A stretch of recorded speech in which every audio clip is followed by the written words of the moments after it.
Hi, welcome back to the DD channel. Now on my Harley Davidson channel, I'm a factory certified Harley Davidson technician in 1981, and I haven't done a whole lot with that in many years for a variety of reasons. But I'm doing an antique 1953 early version of the Sportster called the K model, and I have the engine cases here on the Moore jig bore, and not many people are willing to do videos about jig boring and stuff like that because of the bad mouthing and the harassment that emanates from the Practical Machinist website regarding that. There's just not much on jig boring, so I will run a video of this. You can see I got these cases mounted on a horizontal vertical rotary table. This is actually a 10-inch Yuasa, and I can rotate these around and do machining on them. I have these engine cases mounted through the main bearings, and that maintains these cylinder positions here. It's quite heavy. I don't know if I can pull it off. Really can't with one hand. Probably drop it. But anyway, I just thought I'd point out some of the things I was doing here and go ahead and run the video I did on the Don Dyer Harley Davidson machining channel on the DD channel, which is mostly industrial machining, but I think some of this might be relevant. I used a standard boring head and the Wohlhaupter facing head to do these surfaces here. So I'll go ahead and run that video, and if you like it, you like it, okay?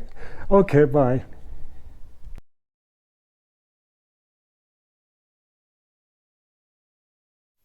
Okay, back here at the K model cases, we're making K models great again.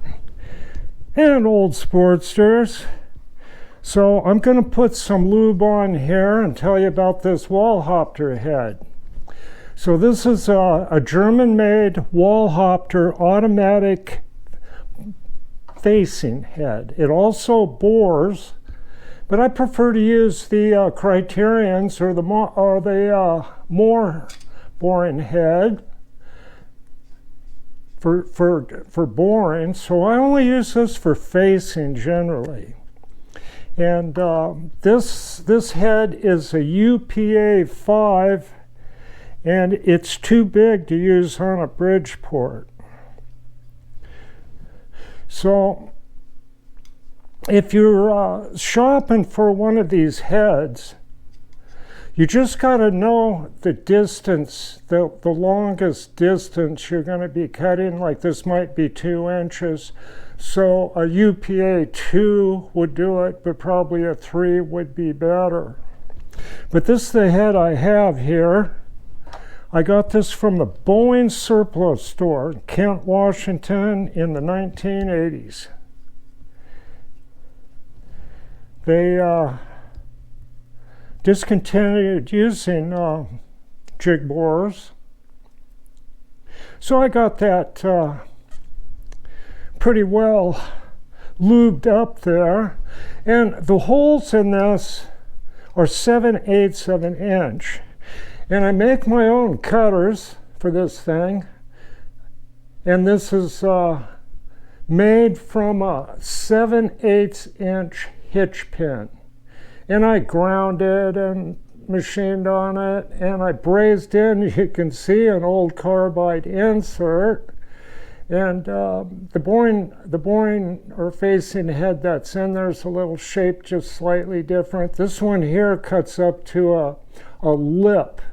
And I use this for cutting up to the lip on big twin cases.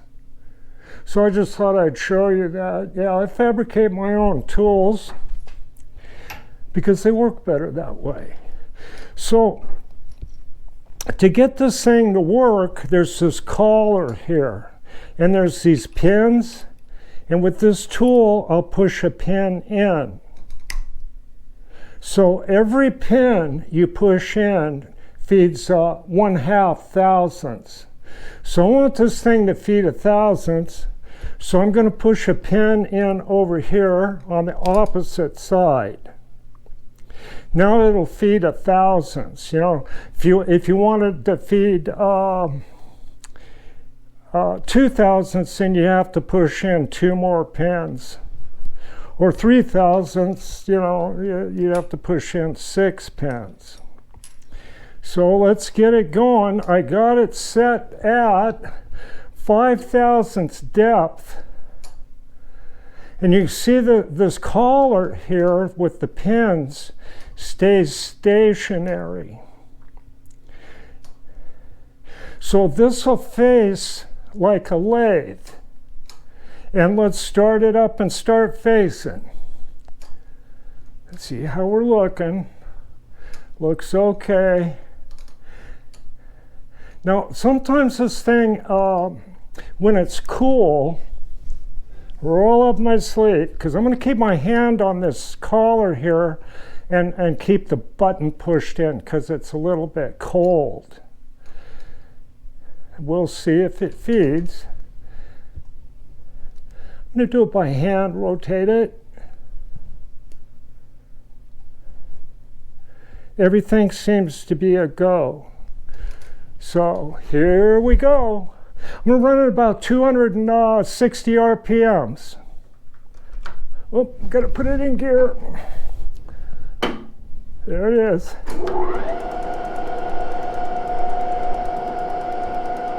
And you'll see it start to feed.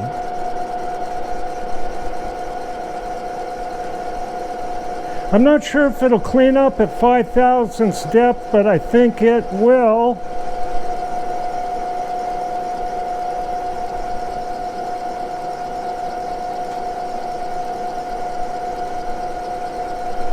You see that? It's a cutting nice.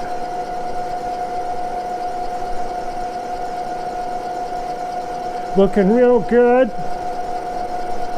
Nice finish. Now, when I'm talking about it cutting like a lathe, I'm not kidding you. I might do a 2 thousandths finish pass, and as this feeds out, the tool pressure slightly lifts and it makes a concave surface like a lathe's supposed to do. And that's ideal for pressure sealing. More than a convex surface will blow gaskets out. So this is slightly concave, and this distance perhaps about 2/10,000ths. If you loosen the gibs on the slide, it'll give a little bit more so you can control how concave.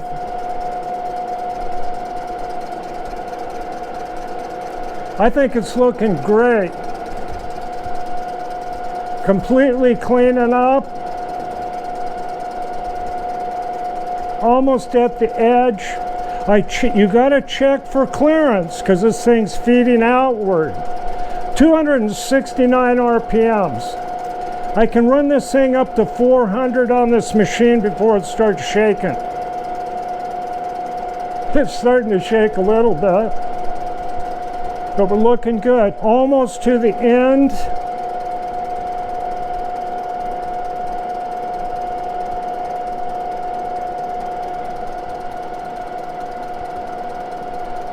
Looking good. I got plenty of clearance, we're going to be okay.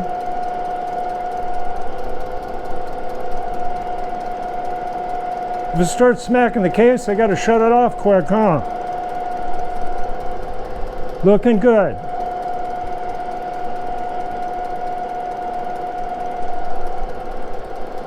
Plenty of clearance.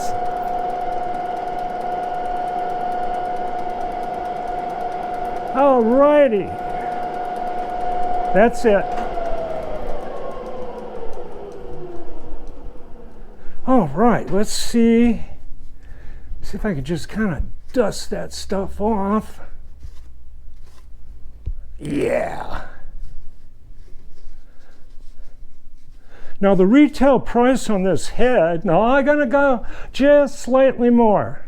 I'm going to feed it in, about another 2 thousandths, and I think that'll be good. I got a little spot here, and I don't, this is the worst surface. So if I clean this up and then use the same feed or depth, when I rotate this, it'll cut exactly the same and keep it the same distance from the center of the crankshaft line. So to return it, all I have to do is just turn it back here. Let me get it out of gear. You can see the feed screw right there. And I'm just going to run it all the way back. And I'm going to feed it in. I'm going to feed it in 3 thousandths. There's plenty of room here. Not going to cause any problems. Very good. So I'm going to feed it in. I've got a little Mitutoyo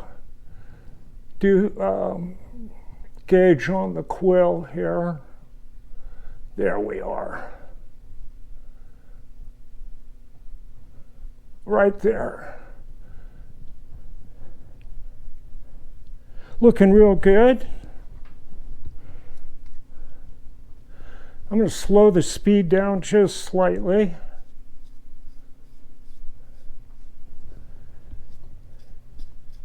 This is a variable speed Reeves drive, so the machine has to be running to adjust the speed.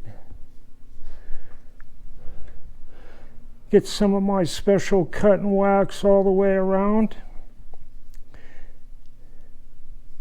So as this slide feeds up, the tool pressure pushes up and you get a convex surface, which is ideal for sealing cylinder head surfaces or anything. And like I said, if you want a little bit more convex, then you loosen the gibs on the slide.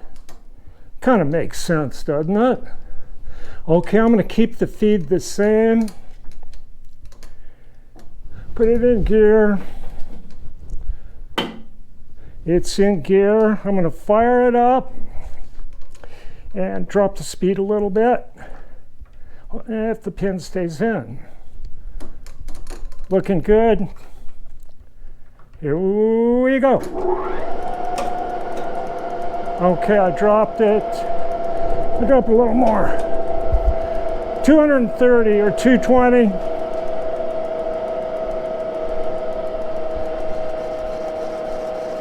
It's actually shaking the machine a bit here.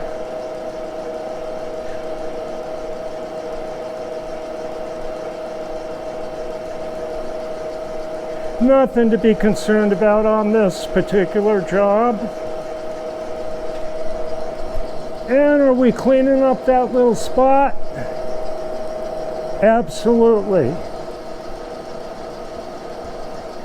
So I'm going to end up, I'm going to drop it slightly more. 198.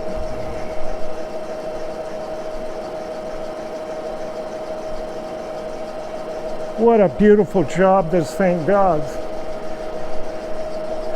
So I've had to cut this down 8.5 thousandths. This is the most uneven surface from the mismatch of the cases. When I rotate it for the rear cylinder mount, I'll feed it in exactly the same.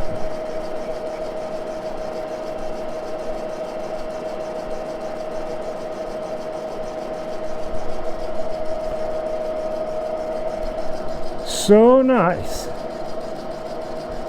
Now, if you don't have this, you can fly cut it and be sure your tool's real sharp and you'll be okay. Now, I use this to face cylinder heads, both 4-stroke Harley Davidsons, and I used to use this to face the 2-stroke heads.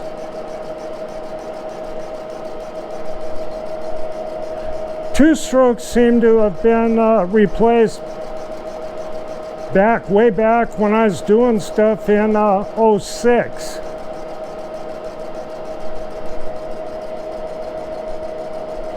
After 2006, I pretty much stopped doing all motorcycle work and did work for hydraulic shops and the equipment companies here, particularly Case was a real good outfit to do stuff for.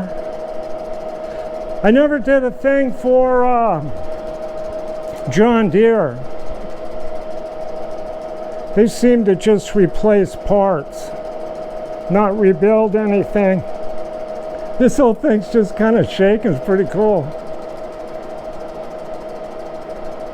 The machine's heavy enough that this is not going to cause much problem, if any at all, on this.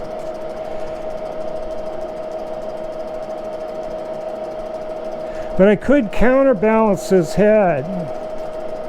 But I'm just going to finish it up.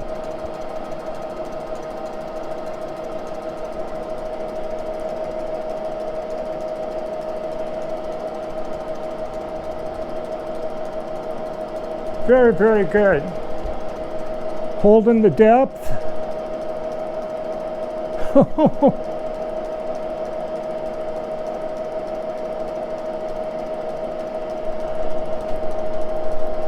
Plenty of clearance. Don't want to hit that generator here.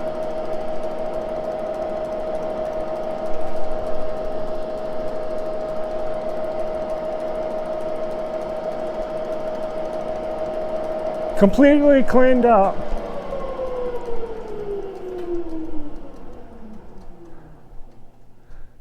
And that's how I do it. I'll kick it out of gear.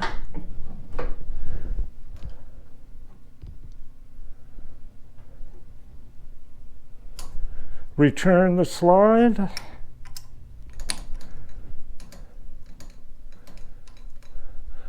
Pull it up. Yeah, see, it's just beautiful. Completely clean. Nice and shiny.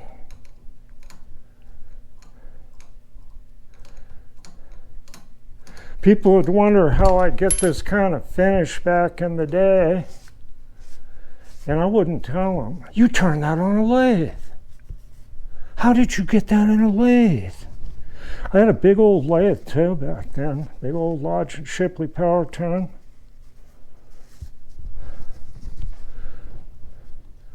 Had almost 20 inches of swing. This Axelson I have here has about 16 3/4. Okay, I'll take that loose. Have a quick look at it. Look how pretty it is, huh? Look at that. Isn't that sweet?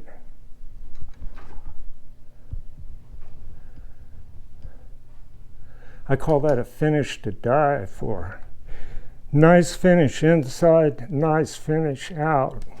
When I was doing work for other shops and stuff like that, they just love this. Because remember, people are like bowerbirds. They like shiny things. So sometimes when you're doing work, you might want to put a finish cut on some things that might not be necessary just to make it shine.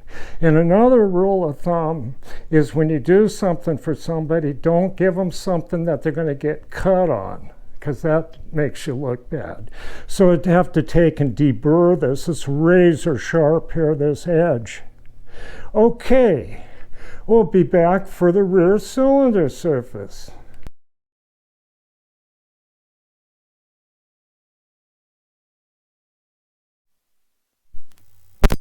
I'm plugged in, I think.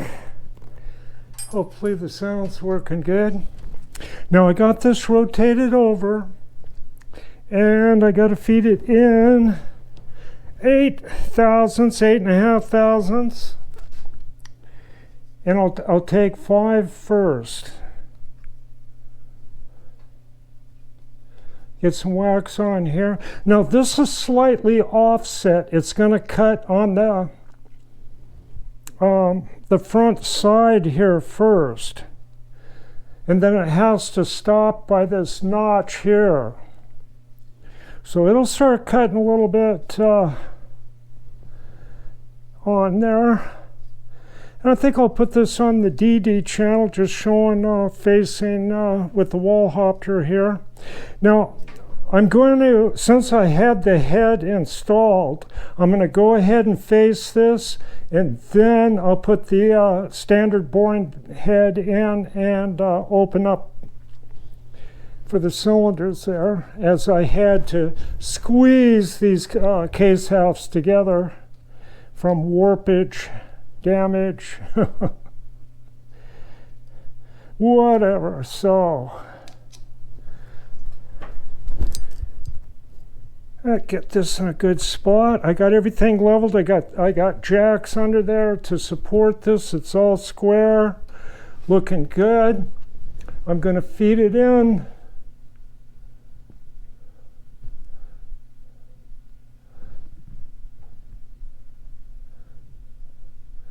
Right there, right at 5. Okay.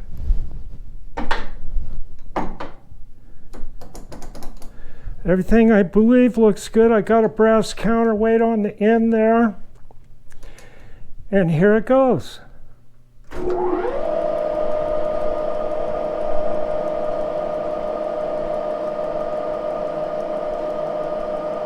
Now you can hold this totally by hand, but I've got a support rod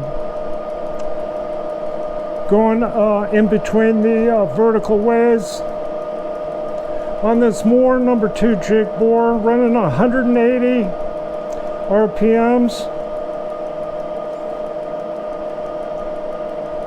Getting a little bit of shake out of this. The feed is 1/1000th.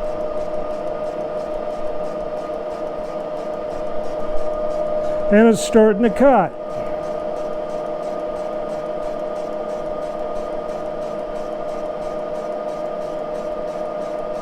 Looking really good.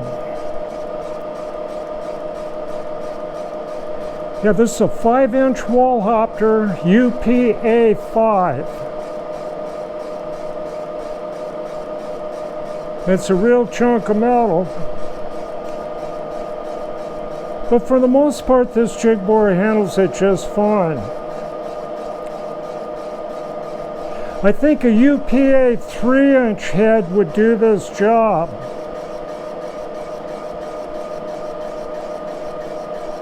But you might have to offset a tool.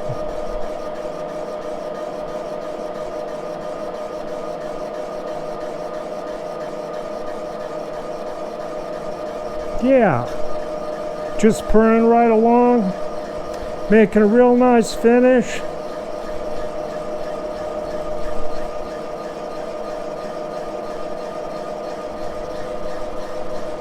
Yep, looking good.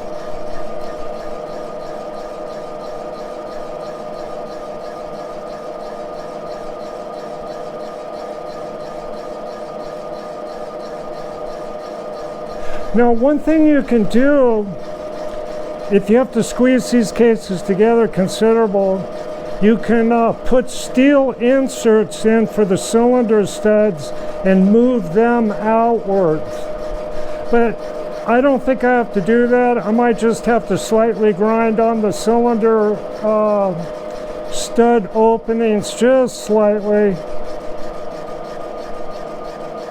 But if you're doing later model Sportster cases that got long studs, you'll and have to squeeze those together, you'll likely have to put steel inserts in for the cylinder studs and then move them out.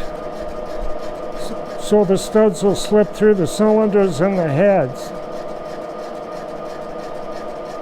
I only had to squeeze this together 50 thousandths, and that's not a problem. It's under 60 thousandths. I've squeezed these things together a bit over 60 thousandths in the past.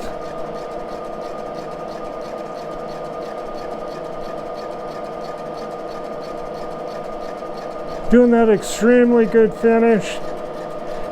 Now, like I said, it works like a lathe. Lathes are set up to cut a concave surface. A convex surface won't sit flat. And a convex surface will blow gaskets out. So this leaves a slight convex. As the slide moves out, the dynamics of it has more leverage and pushes the tool up slightly. Looking excellent. And the machine's shaking less with that counterweight. This machine weighs 4,000 pounds. The horizontal mill over there, I can use this head in both the vertical head attachment, almost where I'm supposed to be here. It's got a cut clear across the top. But stop before it hits this chain case. Looking very good.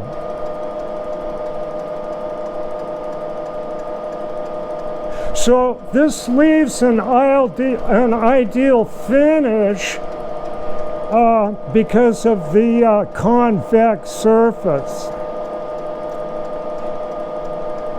And hopefully if you're using a fly cutter, you'll get a flat surface. Okay, I cleared it, we're done. Now I'm going to move it back to center.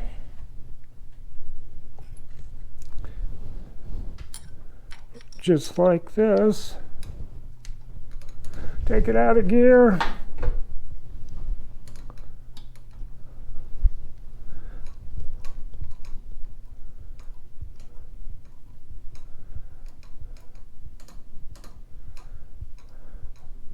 It's got a clear, it's just slightly off center because of the shape. But it leaves that nice finish. How are we looking? We got clearance. Okay. So I'm going to put this lube back on there. Dust that off a little.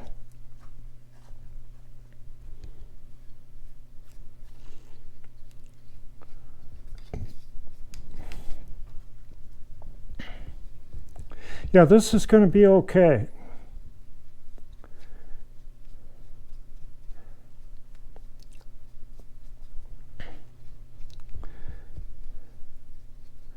Okay. Dab that stuff on there. Now I'm going to feed it in the rest of the way here. We're at 5.5. I've got to go 8.5. And 8.5. Almost. Okay, there we are. Looking good. Back in gear.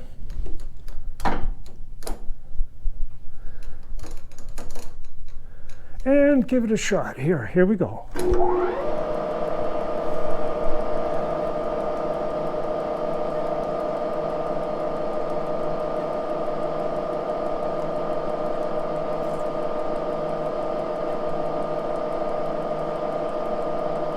So this will cut internal grooves very easily. Each one of these pins you push in is a 0.5 thousandths feed.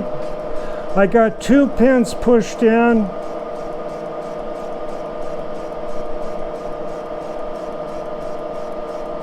So the feet is 1/1000, the speed is 180.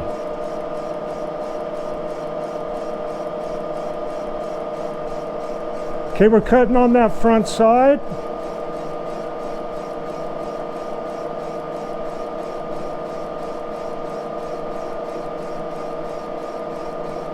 The balance is real good with that counterweight in there.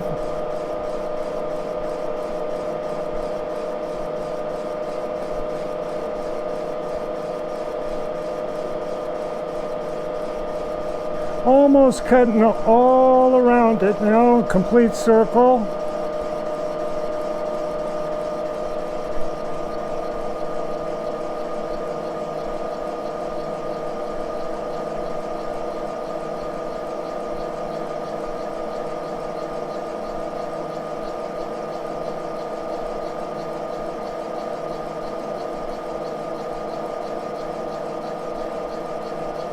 Now the left case is just a couple thousandths higher than the right case.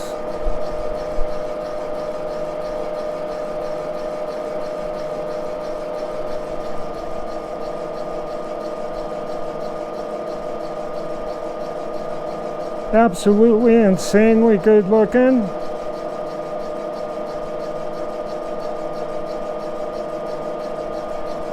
What a beautiful finish.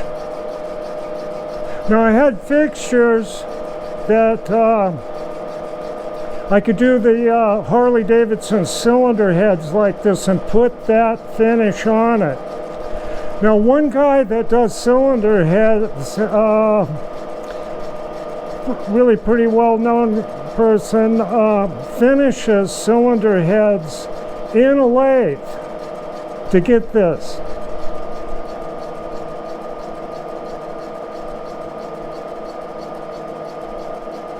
But this makes it a lot easier. So I did two-stroke cylinder heads like this and did the angles that they have, a couple of angles sometimes in a dome. And I did those angles with the tree angle cutting head. Both of those heads can be used for boring, but I prefer just a direct reading head like the Criterions, or for higher accuracy, the more. I don't particularly like boring holes with this head because it's got that gear mechanism. It's got a star wheel in there that these pins hit, which goes back to the most ancient times in machining.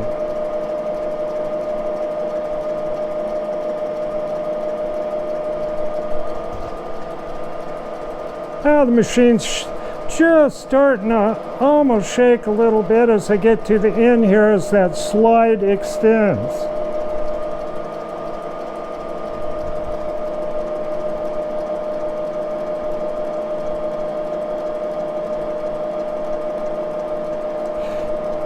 I tell you, back in the 80s, nobody knew what this thing was, these Wohlhaupter heads.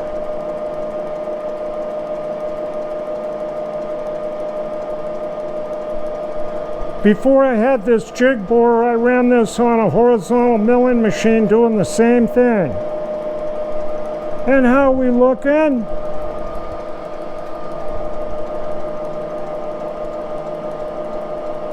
That top is completely clean. Okay, we'll take it out of gear. Let's have a look at it.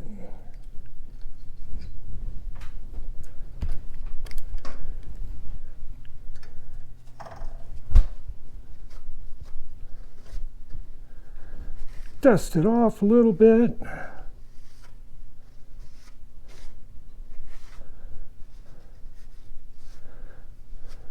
Okay, I'll remove the Wohlhaupter and put it back in the Criterion S3.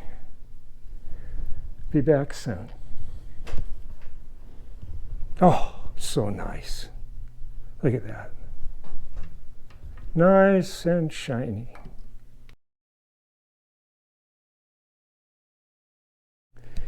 Okay, I am back here, and this may be the start of the video on the DD channel. Now, the Wohlhaupter head leaves a concave surface, ever so slightly concave, like a good lathe is supposed to do. And sometimes I get concave and convex mixed up. But the Wohlhaupter head leaves a slight concave. So I kind of got the words mixed up in part of the video. So just to be clear, the Wohlhaupter head leaves a concave surface, which is ideal for gaskets, because a convex is like a hump and it'll blow gaskets out. So I thought I'd clear that up. Okay, now I got this is the last cut, and I'm going to punch this out so the cylinders will fit in here, because I had to squeeze the cases together. So let's get cutting there. And in here is a Criterion S3 head, and I make special cutters like this. They're hollow. Here's the cutter here. That way I can get a diameter without offsetting the head too much. And these square heads are quite rigid, but they only have one hole right in the middle, okay? So we'll start cutting it. Get it in gear. In gear. Get it going. Now I'm going to speed it up about 400.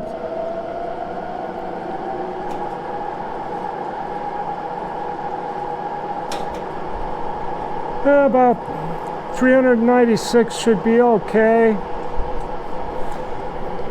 Get the clutch engaged. I'm going to bring it down. See how it's looking. I got a fine feed on it of 8/10,000. See if we're going to get cut in here. Right there. Power feed.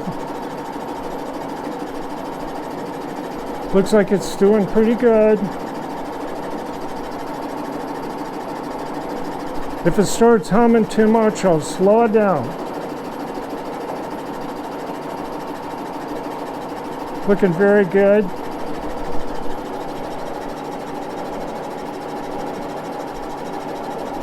Just about got this thing wrapped up here. And I'm quite happy about that.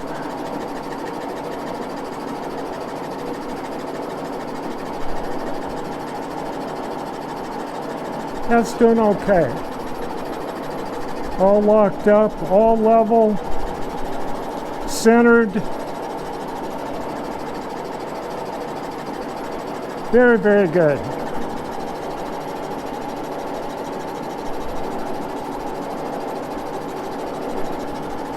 Yeah, this is the last step here on the major machine work. And I call this pretty much major machine work. Relocating the dowels on these mismatched 1953 K model engine cases. Both cases are 1953, but were not matched at the factory. Just some old junk that got put together, and I think I can turn this situation around and get a motor that'll run. But I'm going to detune it. These things had quite a bit of horsepower, being that the cases had been busted and welded and all this work done to it. I'm going to just kind of drop it down a little bit so it's not going to eat itself alive. just about through there. It'll take a couple, 3 cuts here to do it. And the diameter I'm looking for is 2.994. And that'll give it about 5 thousandths clearance for the protrusion or skirt on the bottom of the cylinder.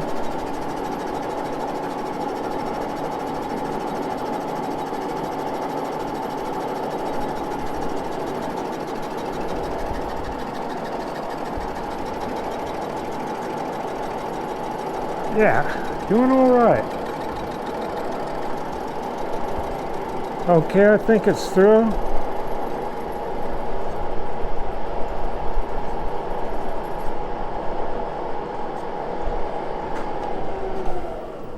Hit the brake, bring it around, feed it in. There's my tool.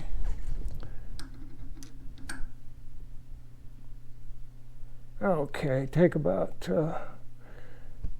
20 thousandths, it's 10 thousandths on the side. Make sure that screw's tight. It is. Good enough. Okay, get a little more lube in there.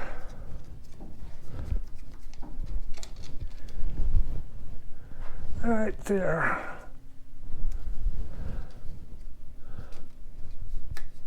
A little dabble D. Okay, here we go. I'm going to hand feed it down until it touches. I might have to back the speed off as it makes more contact.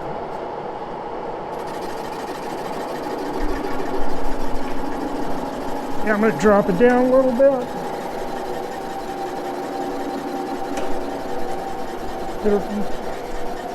280.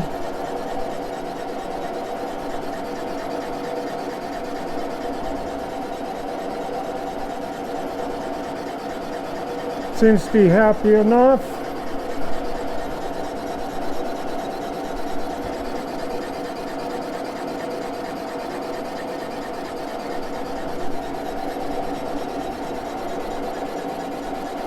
Oh yeah.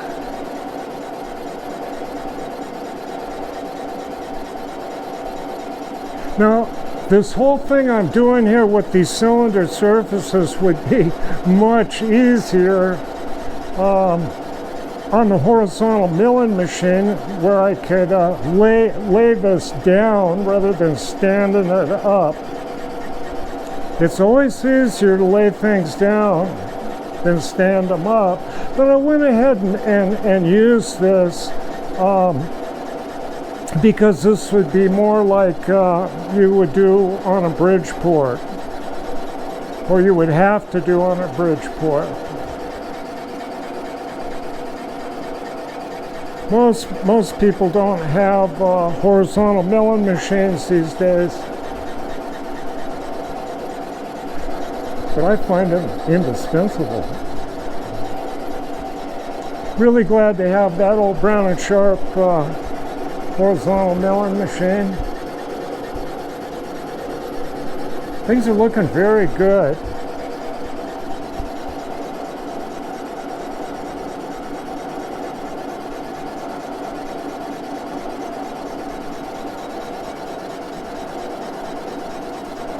Yeah, being mismatched, it showed up on the cylinder mount surfaces, and to make things really good, it's just good to machine them. And I'm basing everything off of this left case. The left case being the most valuable part of the engine, because it's got the title and the VIN number. So I want to do everything to preserve this left case, which, by the way, has the most damage.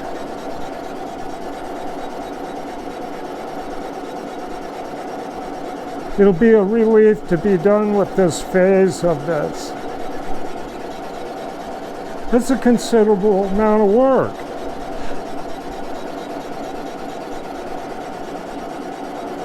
I played hooky out of here for a little bit, had some good weather, and got out and got the dogs exercised and walked up in the hills. Very, very nice. I like being outdoors.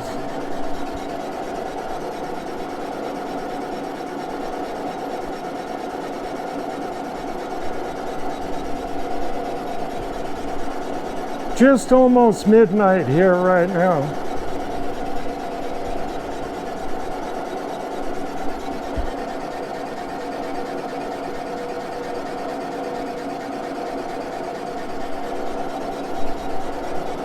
I hope your projects are going good.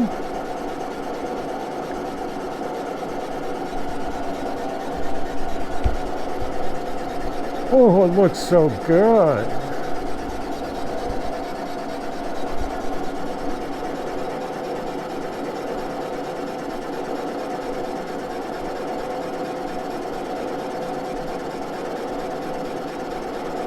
Very, very nice.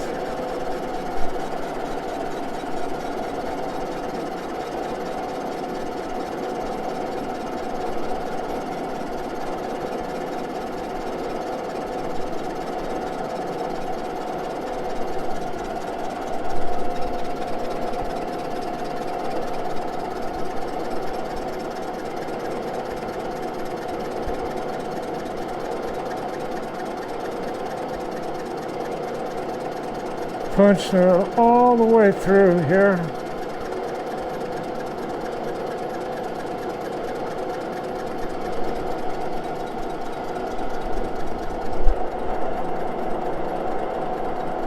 And that's it.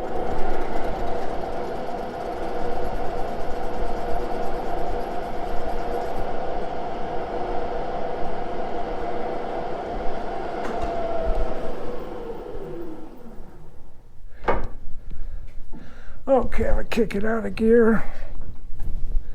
Crank it all the way up. I want to see what a measurement is here. See where we're at.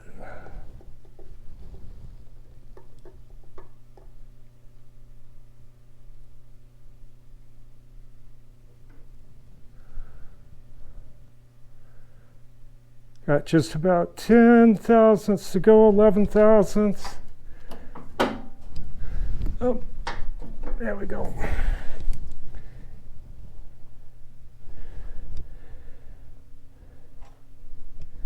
We'll go ahead and take it.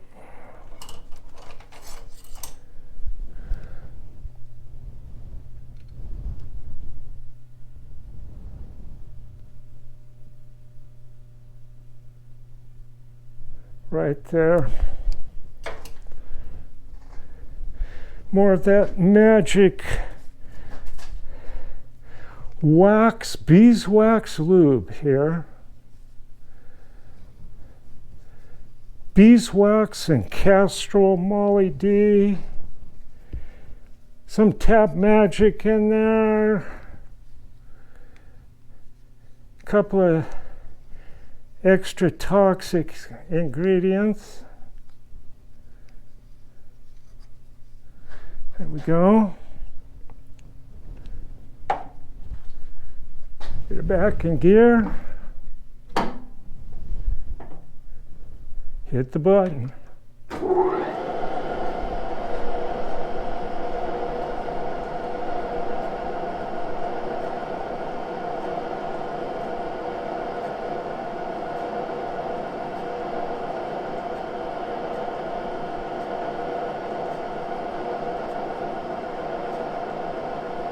We are.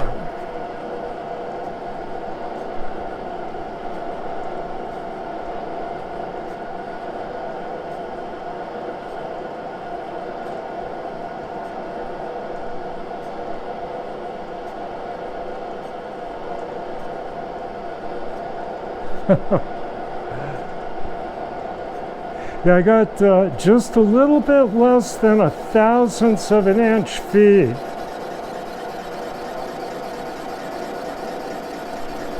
running at 262 RPMs. The Criterion S3 square head. Got a 1-inch hole for the tools.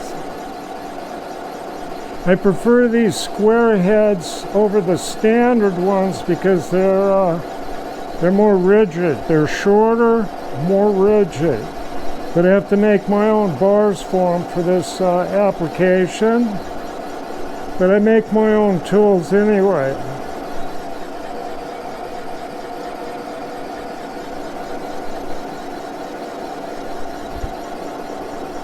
If you make your own tools, they can't call you a shake and bake machinist.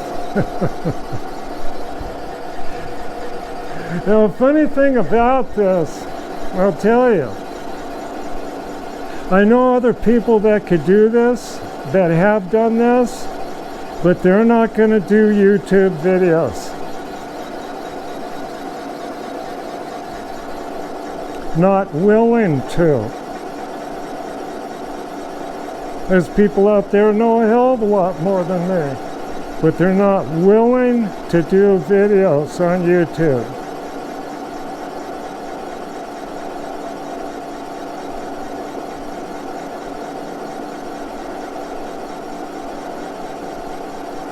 See, I almost died of cancer in 2016, and after that, I just don't care.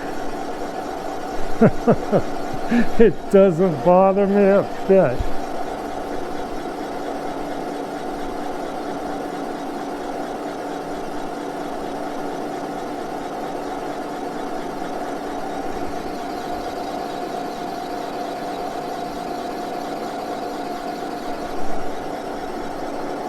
I have fully recovered from that dreadful disease.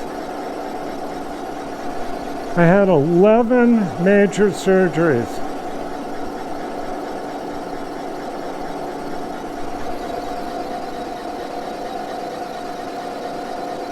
I'm hard to kill.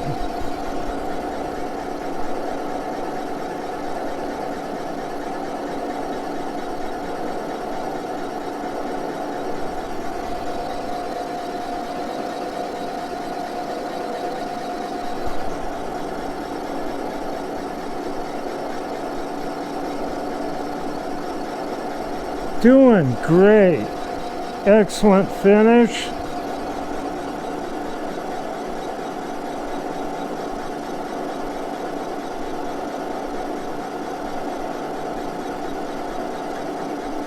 The most talented people you will never see on YouTube. People just aren't willing to do it.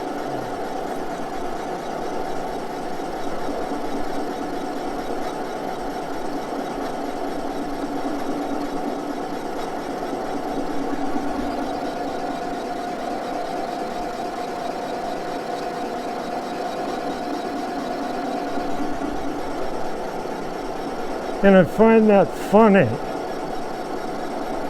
that I'm willing to do it, and that's why I chuckle often.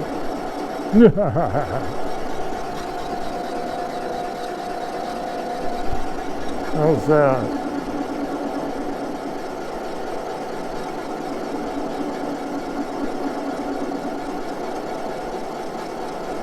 Okay.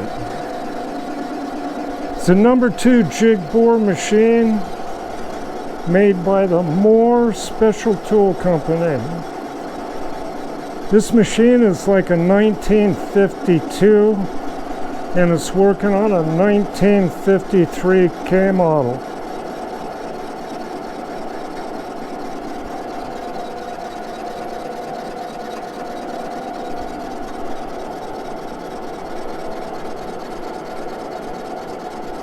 I think that's pretty cool myself. Okay, let's see, how are we looking?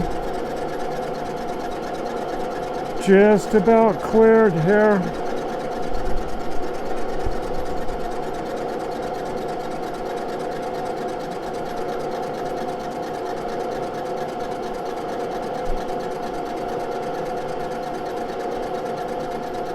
Okay, I think it has full, almost, not quite.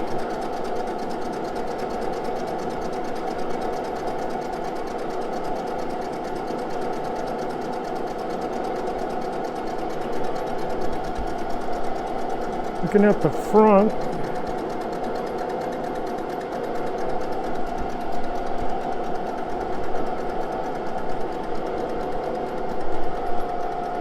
just a little piece there that I've got to knock off. It's a done deal there.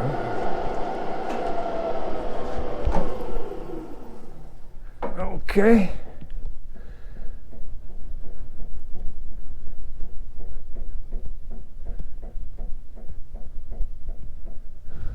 Kick this out of gear.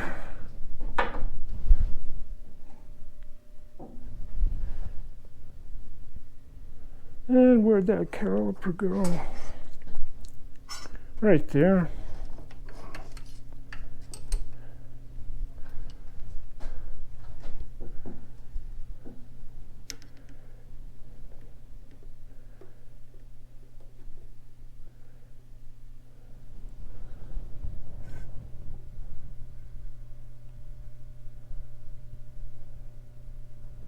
Right on the money.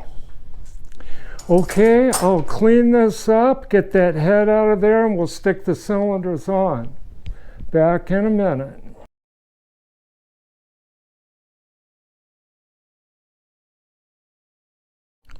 Well, the news is good.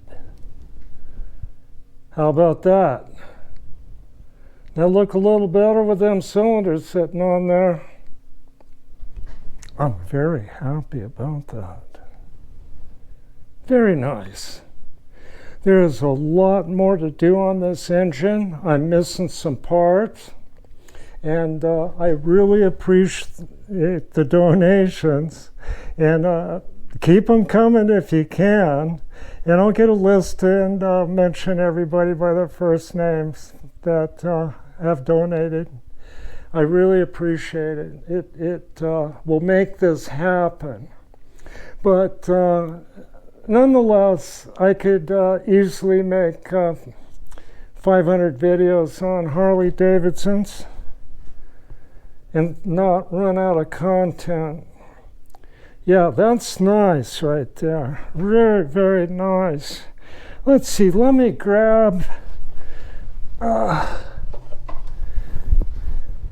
this cylinder head. Aren't those cool looking? And they kind of go on like this. I think this is a front head.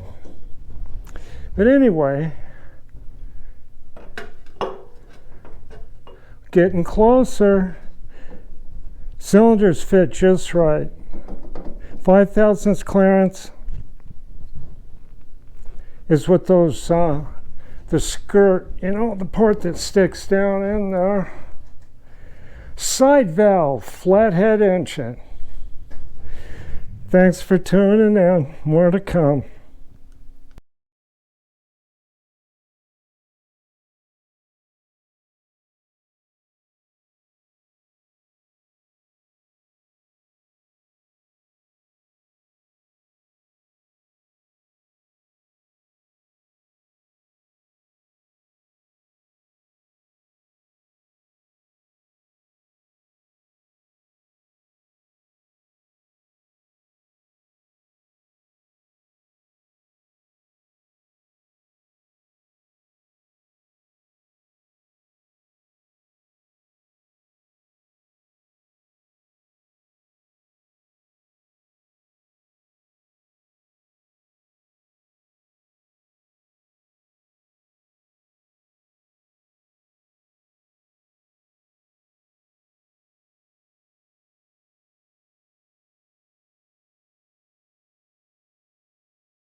Well, I hope you enjoyed that video. And if you like this channel, be sure and share it, like and subscribe. I'd like to build this channel up now that I'm over 4,000 subscribers, which is pretty cool to me. Okay, I'll be back with more. I gotta tear down this stuff here. More. Okay, bye.